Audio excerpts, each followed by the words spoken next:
This is Eldisor, Island of the Sisters in English. Yan, dito ako, palabas na. Dahil may errand ditong ginawa. At itong building naman na to is ang building ng Bell. Yan ang Bell Communications, Bell Internet, Television. Yan ang office nila. So, palabas na ako dito sa BC Street. Papunta ng highway. Kasi another errand to go. And then mamaya magsha-shopping. Yan. Friday morning. Nasa kalsada ulit. So pangalawa na yung errand ko. Tapos na. So dito na ako sa highway to go to the other errand. Linisan ko ang salamin ko dahil madumi. Mabilis magdumi ang salamin guys pag ganito dahil alam niyo na yung tilamsik ng mga sasakyan madumi at hindi pa ako sasakyan hindi pa ako nagpapakarwash kasi sobrang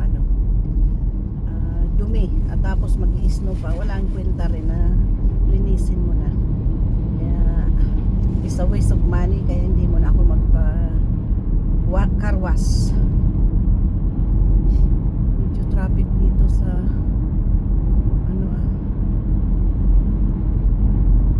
pero gumagalaw siya.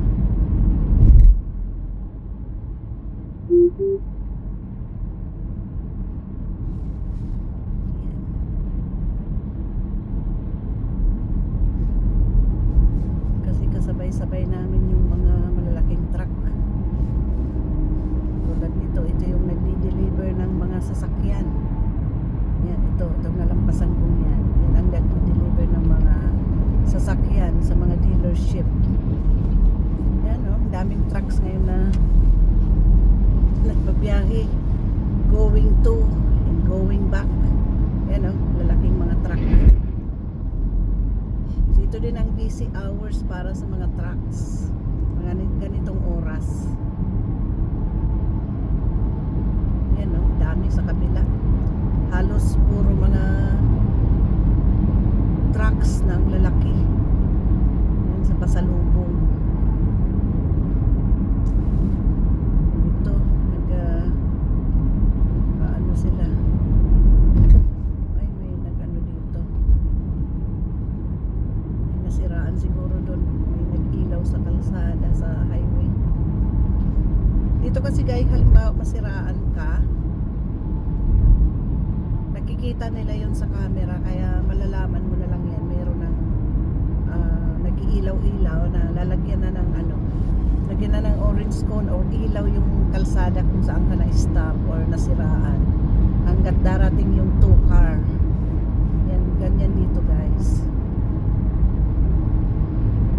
at may siya hindi ka pwedeng tumawag ng pag nasiraan ka sa highway hindi ka pwedeng tumawag ng 2 car na mga nagtutukar na companies. Tatawag mo siya sa 2 car ng ng highway which is doble ang presyo. Naranasan ko na yan guys pero naman binayaran naman ako ng ng dealer ng sasakyan dahil covered ako sa yung highway incidents kumbaga. Halimbawa masiraan ako ito 2 car covered yun ng aking sasakyan sa dealership na kinuhaan ko. So, since gabi nangyari sa akin, pinapunuhan nila yung binayad ko sa tow truck. At kinuha nila sa bahay yung sasakyan ko the next day. At yun, pinalitan nila ng sumabog na gulong ko na nasunog. I think naikwento ko na yun sa inyo. So, yun lang na inaano ko lang na dito, pag nasiraan ka, you don't have to worry pag nasa highway ka kasi may darating na mag-ano sa'yo. Lalagyan siya ng para hindi ka mapundol, hindi ka madisgrasya. Halimbawa, walang ilaw yung sasakyan mo. Darating sila na lalagyan ng ilaw yung kalsada para i-notify yung mga marating na sasakyan na may nasiraan na sasakyan. So, hindi ka lalong madisgrasya lalo na pag madilim or walang street light sa nahintuan mo. So, ganun. Alisto sila. Kumbaga, binabantayan nila yung safety ng mga driver sa highway. Yun ang kagandahan din dito guys. Ayan.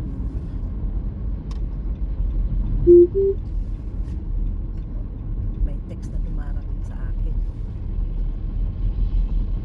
Ayan. Another errand. Papunta ako sa another errand. Ayan. Kita nyo na.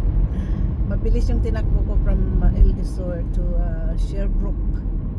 Kasi highway siya guys. Ayan.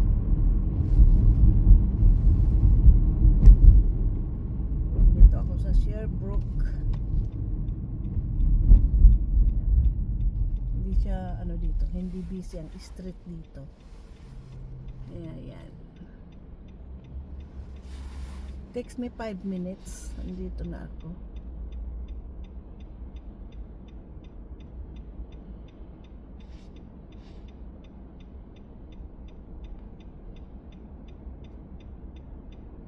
Ang tagal na naman ang stoplight dito. Ang tagal na naman ang stoplight. Guys. Nag-uusap tayo, hindi niya ako nagkikita. Ayan ang ayos ko ngayon. Hindi siya masyado malamig pero kino-cover ko yung liig ko guys kasi nga alam niyo na nasisipon pa rin tayo. Buti na yung ano ka hindi magkasakit. Kasi talagang unang magkakasakit ka dito dahil sa sipon or sa ng ubo. Ayan. Ano ba nangyari dito? May fire truck. May ano ba? May sunog sa apartment dyan. Ayan. Dito ako dan sa isang street.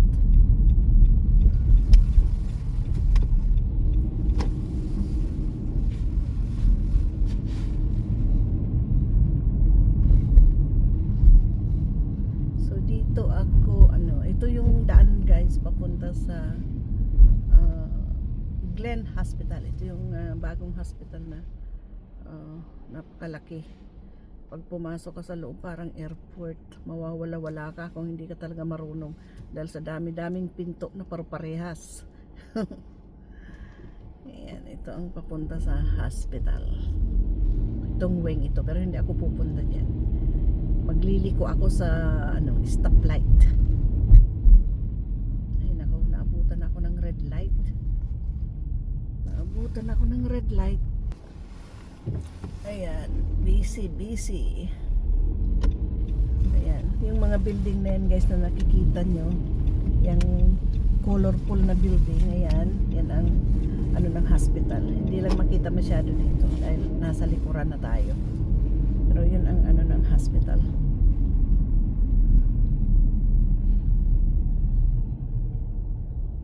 Yung yung building na yan sa unahan is siya ng metro.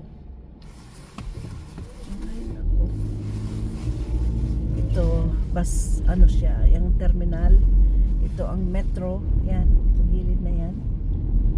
At ito ay opisina ng McGill. Site Glen. Tapos dito sa ilalim nito guys ng metro na to, may siya underground papunta sa hospital. Kaya pag winter, hindi na kailangang lalabas ng mga taong lalakad. May tunnel silang diretso sa hospital. So ganyan siya ginawa. At ito namang tong building na to, ito ay mga nursing homes. So yun. So isa dito ang pupuntahan ko pero doon sa unahan. Kasi one way siya. So yan.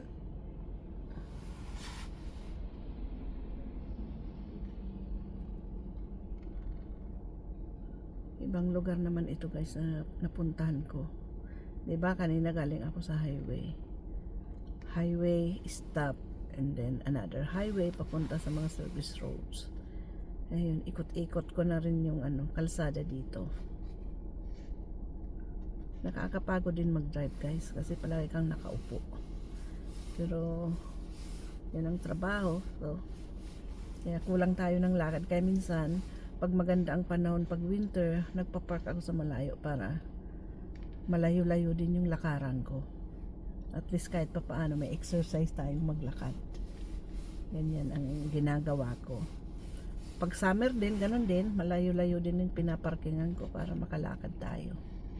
Di ba normal na steps, at least maka-step ka ng 5,000 a day for a healthy heart daw. So I'm trying my best na kahit sa bahay, akyat baba ako ng hagdan. At least nagka-count yun. Basta dala ko yung cellphone ko, nakikita yung count ng steps ko sa isang araw. Kaya maganda rin yung cellphone na titrace yung steps mo everyday. Minsan nakakalampas siya. Yun ang minsan naman kulang.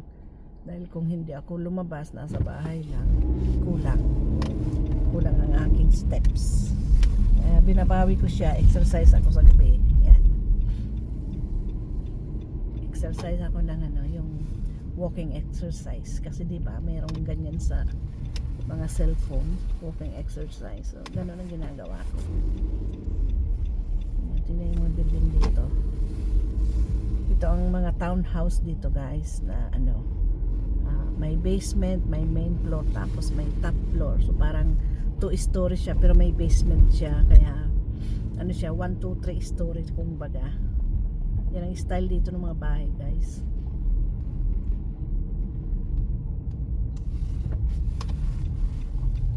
Yung tinatawag ng mga townhouse. Ang problema, wala akong parking dito. Ay puno. Magbabayad ako ng parking, walang libreng parking. Ito ang hirap dito guys pag ganitong oras, puno. Kasi yung mga nagtatrabaho sa mga nagpa-park sila dahil may libreng parking kaysa magbayad ka. Kaya lang 2 hours lang yung libre. Kailangan mo ililipat yung sasakyan mo, hindi pwede mag-stay ka maghapon. Total yung ko, hindi naman ako tumatagal ng 1 oras, kaya mas hinahanap ko rin yung libreng parking kaysa magbayad ako, kasi ang 1 oras dito is 350 yata yun ang 1 oras. Tapos yung 2 hours is nasa $7 yata yun. Mahal. Sa iba 850 ganun. Oh my goodness, puno, wala akong parking. Mahirap maghanap ng parking dito. Ay, ayan, may umalis. Mag-u-turn ako nito para makapark ako.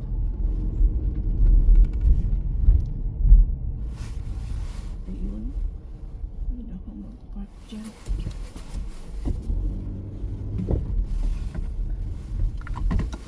Mag-u-turn ako. Parking ang kaya lang magbabayad ako guys, hindi ito libre, bayad ako. Di bali kaysa matikita $92, diba?